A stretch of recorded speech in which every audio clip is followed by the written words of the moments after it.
In the last 500 years, the borders of Iran have remained more or less the same. This is because of the topographical barriers.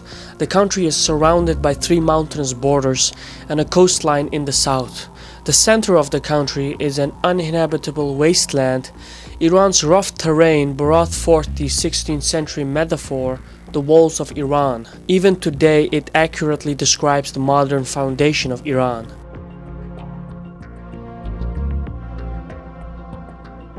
Iran's mountainous aspect becomes more obvious when you look at the map. The most important topographical barrier are the Zagros Mountains.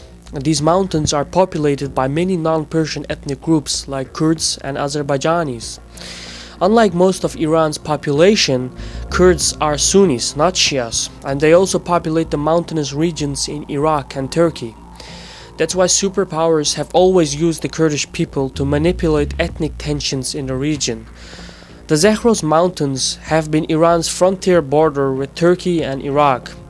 And you'll probably notice how Iraq is flat and Iran is mountainous. That is exactly why this formed the historical border between Mesopotamia and Persia. The only exception to this is to the south, where you have the province of Khuzestan. This region is flat, but it's partly a swamp. This is where the Tigris and Euphrates rivers join and form the Shet el-Arab waterway. So despite being lowland, the swampy nature makes Khuzestan a defensible region. But this region is populated by ethnic Arabs, not Persians, and therefore this area is vulnerable to separatism and covert operations. And Iran's intelligence service is always on its high alert in this region. This also explains the capture of British sailors and the reports of US special operations in this region. To the north you have the Alborz Mountains. These are mainly populated by Azerbaijanis, or Azeris for short. They are by far the largest minority group in Iran, numbering around the 25 million of the total 74 million. And things become even more complicated when you consider the independent Republic of Azerbaijan just to the north.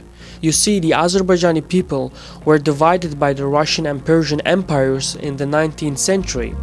And ever since the independence of Azerbaijan Republic, Iran fears that its own Azerbaijan population might evolve into a separatist movement. Now, despite being such a large group, the Azerbaijani language is not taught at schools. The language is practically banned from the education system in order to speed up the Persian assimilation process. And this has led to the rapidly growing number of secessionist-minded Azerbaijanis in Iran. This becomes more apparent when you look at soccer matches in Iran, where you have the Azerbaijani soccer fans chanting for complete independence.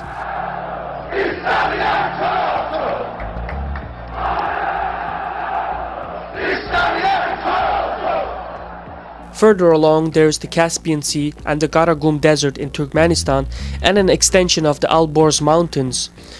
These form the buffer zones against Russia and Pakistan.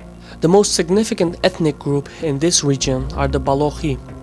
Ethnicity aside, they are also Sunni Muslims, and there have always been Balochi separatist movements. Even today, they are still active. Moving along to the center of Iran, there are 2 uninhabitable deserts, but this is also the region that is populated by ethnic Persian people.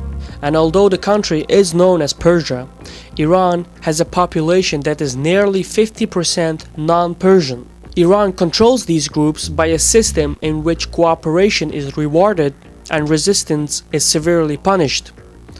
To the south, Iran borders the Persian Gulf.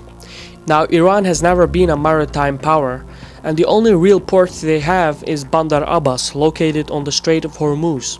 This is a very strategic region where about 40% of world's seaborne oil passes through. Now, given the amount of oil Iran has, you might expect this country to be very wealthy, but this isn't the case.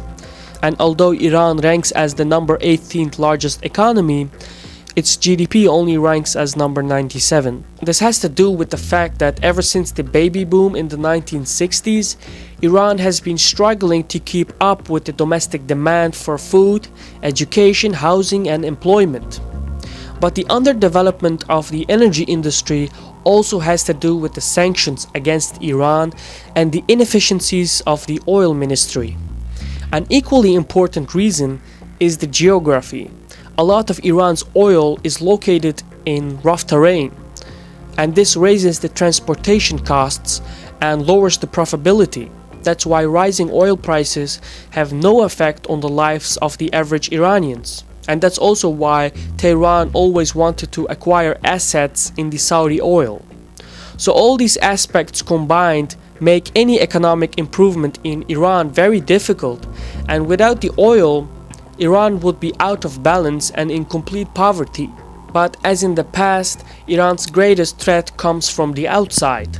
Historically, Iran has been invaded and conquered multiple times, and most of these conquests came either from the northeast, from Central Asian powers, or from the west, from Greek, Arabs, Ottomans, and the British.